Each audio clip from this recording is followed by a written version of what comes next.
Hello and welcome back to Bits and Bobs. Today's video, you're in for a very special Christmas treat, as I will be unboxing over £250 worth of British coins dating back over 500 years. There's hammered, early milled, loads of sterling, modern coins, well, a few modern coins, too.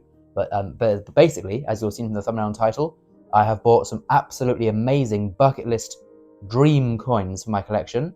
There's two of those level of coins, I'll show you those at the end. There's a few other coins to show you first, so I'll get onto those now, but I'll show you those things first, then do wait to the end, as these two bucket list dream coins are absolutely just wonderful, and I cannot wait to show you, so I'll show you those after the first ones. So let's have a look now at what I bought this week. Right then, so as I often do, I've put the coins in this box. I'll give you a very quick sneak peek. That was very fast, because I don't want to give you too much spoiler alert, as like I say, there are a few sort of average normal coins, and then we'll get on to something that's just absolutely so good. I would say easily in my top 5 favourite coins in my collection, and I would classify it as one of my dream sort of bucket list coins. But we begin with this. Nothing special at all here. This is a Britannia from 2020. Not the best condition, but do you know what? It's an ounce of silver for the Britannia tube. As we all know, I'm trying to fill a tube of Britannias. There is one more. No, it's not. There's two more. So yeah, I bought two Britannias, £30 for that one. Pretty good deal as of filming. Yeah, so £30 for this one. This one was £34. So on average, I'd say £32. You know, you can get better deals, you can get worse deals, depending on when the silver price, when you watch this and what the price is of silver. But overall, two of these, lovely sound. You know, just two nice ounces of silver with the king and the queen on those two. Like I say, for a total of £64. So there's those two there. Now, I also got this coin. This is the only non-silver coin I bought. Now this is a beauty. Look at that. That is a beauty. I love it. Love it. William IV. I do like his coinage very much. Got a great portrait there by William Wyan. And actually, because of the great condition, we can very easily see WW for William Wyan.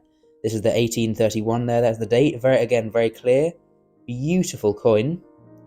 This is from, it's from 1831, it's a halfpenny, as we can see here. So we have the flowers to the bottom, Lady Britannia, and the legend. Overall, just a really nice coin, a good size, a good colour, and great quality. Now this coin, how much do you think I paid for this? Well, I got this coin for free through a negotiation, and I'll reveal to you how I did that. But yes, there we go, and I do apologise if I'm going a bit fast through these coins. I would usually spend longer on each one, but I cannot wait to show you these last two coins, especially the last one. Now then, we have some 50% silver. What would a Bits and Bobs video be without some? So I'll show you what I've got. We've got here a florin, a lovely florin, and again, this coin here sort of embodies one of the reasons I like, or very much love, buying 50% silver, because this coin is worth scrap weight. And many would simply melt it to get the silver out. But look at this. I personally think it's a beautiful coin, an absolutely wonderful design, over 100 years old, from 1920s, the peak of the British Empire. Absolutely amazing history behind it. Great condition, lovely design, and I think definitely a coin that, you know, I would value at worth keeping around, worth not melting. Indeed, they were just melting it for about £4 or £5 of silver. Definitely a coin I'm happy to sort of buy, if anything else, just to save it from being melted, as it is a lovely coin. Now, all these coins, the 50% I bought at scrap value, which as of filming is roughly 78, 79p a gram, so about 40p a gram for 50%. So I've got a few other ones here. There is a George VI. This is a shilling. This is a Scottish shilling with the Scottish flag and thistle. This is from 1944, so a sort of World War II era D-Day shilling there. Pretty cool again, nice history. This is a very worn coin. I don't think, is that perhaps 1920? Who knows? But, you know, I just bought it for its melt sort of scrap price. We then have this, 1929 sixpence. Classic design. It is a lovely design with the acorns and oak leaves, George V there. And then finally we have this, an English shilling. Again, sort of World War II era history. 1941 shilling. Who knows what this coin would have been purchasing, you know, around the Second World War. what purchases would have this coin made. And by the way, I did forget to say, this coin is, as well as being a lovely purchase for free, it is the reason I was aiming to first purchase it and then got it for free. And by the way, I tell a lie, and I forgot this actually was a better deal than imagined. I usually buy these for scrap price, but actually all this 50% silver and this, which is a new, what I was getting at is this is a new date for my collection. I did not have 1831 for the half pennies, but I have that one there and all this for free. Got given it for free, as of the next two coins I bought were sort of quite valuable, and so it was all, I just said, could I have these two for the normal price, but without getting a discount on those, as it were, and getting all this for free, which was a yes. So all that for free, happy days, because of two coins that I together paid £200 for. So rather than paying 220, it was called at 200 because that was about £20 worth, or would have been roughly. But I paid for the first one £50 and for the second coin £150. And what I'm going to do actually, I'm going to get rid of that for now. I'm going to bring in this nice felt background here. Got a nice zoom in going on to have a look at the first of these two absolute beauties. Here is the first one. Look at that. Now I will do some pictures as well, and we'll move it around on the video to get it in different light. I mean, this is an absolute beauty. So I believe this to be a sixpence, or potentially a groat. I haven't done the full research, but of course I will do the research, and you can also, if you do know, you can comment down below in the comments any extra info you have, but I believe this to be probably a groat or a sixpence. Now this is a coin, of course, from about the 1500s, we can tell from the design. We've got the long cross running through the shield with the legend around. Now this is very beautiful indeed, but the key, the best part for me is the obverse, because look at that.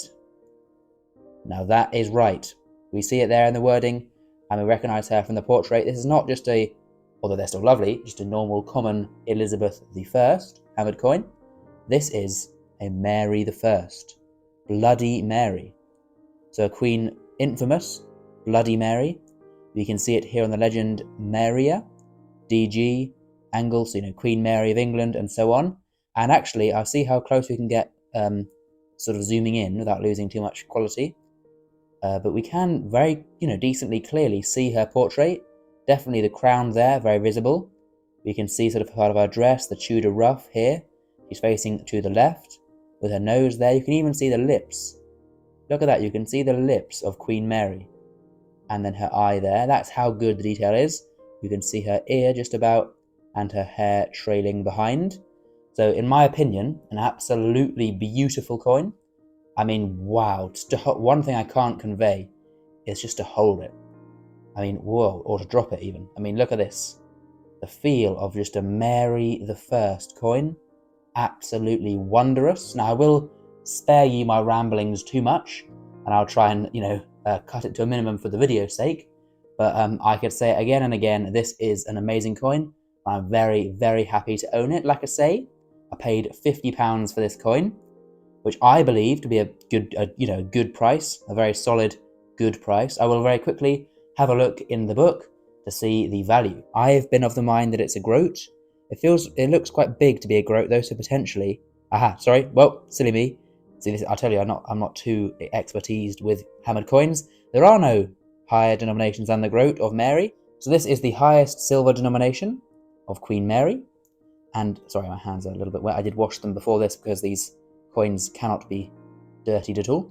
Anyway, so it's a groat, like I say.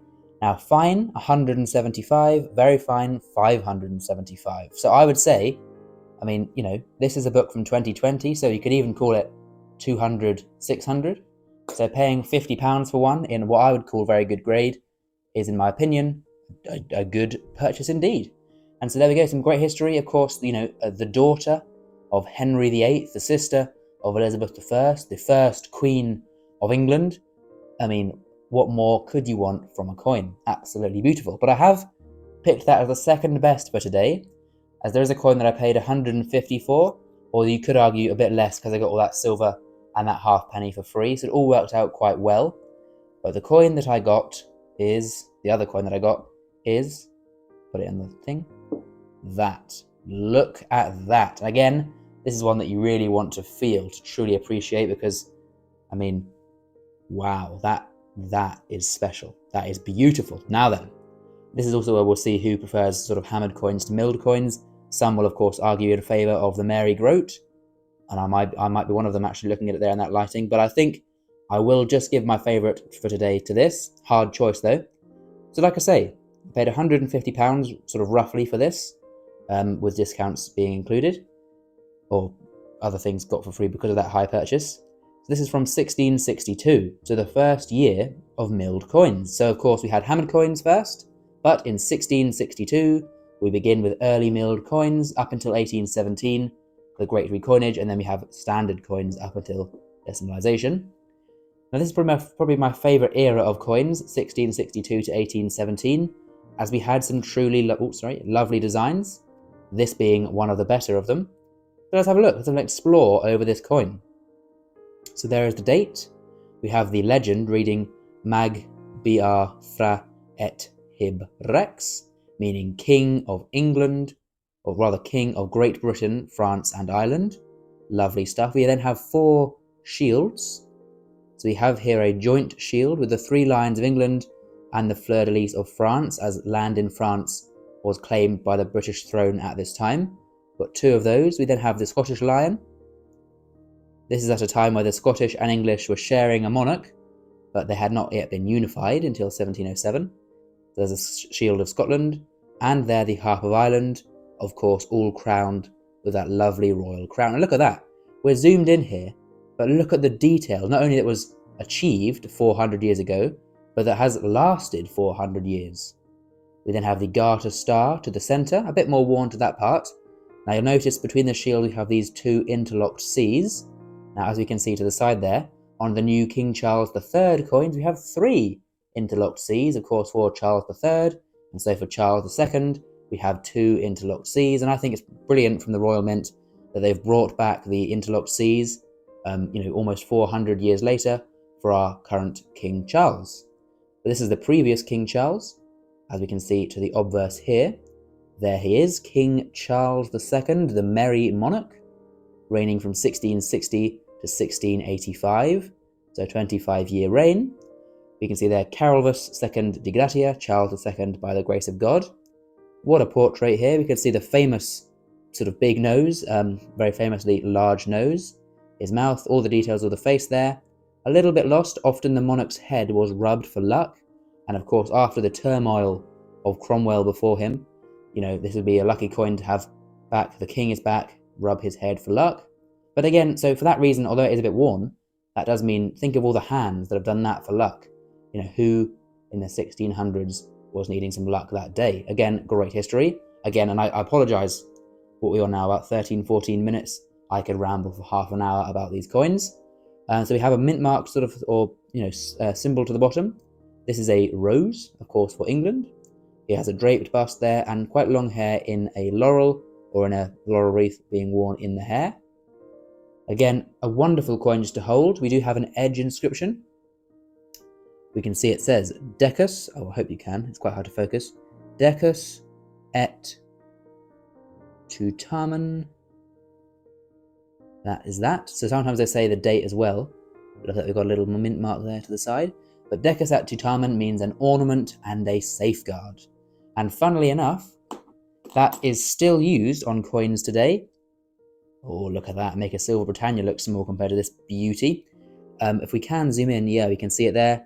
Decus et Tutamen.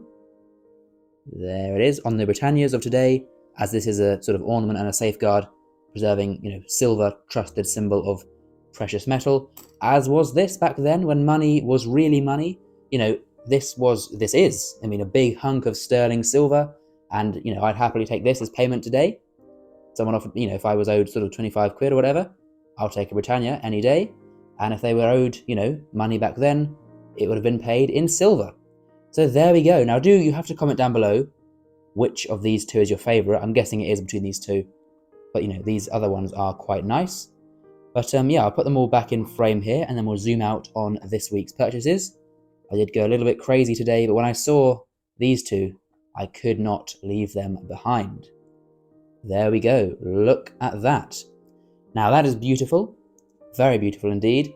I will try and now stop for the video and have a look at these and ramble on in my own time, just admiring these beauties. Now, yes, I do like them. I'm having one more look. I'm sorry. You're welcome to stop watching now if you've had enough and you've seen them, but wow. Luscious coins. And I haven't mentioned, I did not have a Mary I coin or a Queen Mary coin. That is a new monarch ticked off. And this is a new style of coin ticked off. I did not have Charles II. The highest value coin of Charles II I had was a shilling. So now I have the crown. Absolutely fantastic. Brilliant stuff. And like I say, comment down below your favourite. So there we go. Now this video has been quite a lot of me in awe, not really describing the coins amazingly or giving too much history.